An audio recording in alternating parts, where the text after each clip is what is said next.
Shabbat Shalom and welcome to this week's 3-2-1. That's 3 comments on the Parsha, 2 minutes with 1 insight.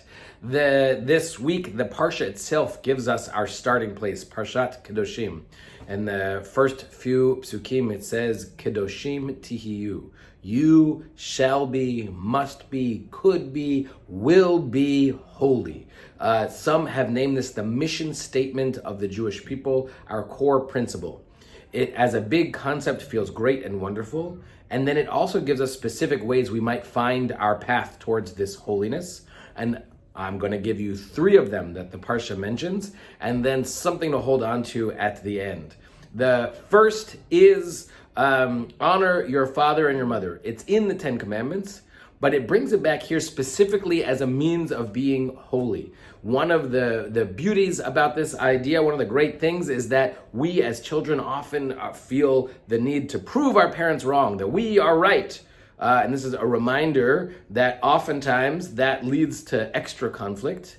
Deep breath. How can we honor our mother and father? The second is don't put a stumbling block before the blind. Seems pretty obvious on the surface, but of course it's a metaphor. There are numerous ways we can trip other people up. Each of us pretty much every day are in moments where we are the ones in power and we can slip in a stumbling block and get the gotcha moment. So the challenge is to remember that's the feel-good way, but not the holy way. The third is a little different. God tells us it's our job to keep Shabbat. So the first 2 are about people and the way we are holy towards people. But Shabbat is different. Keeping Shabbat seems to be about God, but it too gives us the place to honor our mother and father. It gives us the time in which we might reflect on our ability not to notice those stumbling blocks and keep them away from those who don't see them.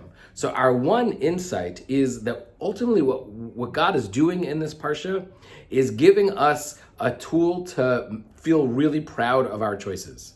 We as humans are constantly pulled towards things that feel good in the moment that later we regret. There seems to be a core part of our existence is to do, say, act on feelings in ways that 10 minutes, an hour, day later, we're like, why did I do that? That was bad for me. I shouldn't have done, said, whatever that. Kedoshim tihiyu is its own mantra. You shall be holy.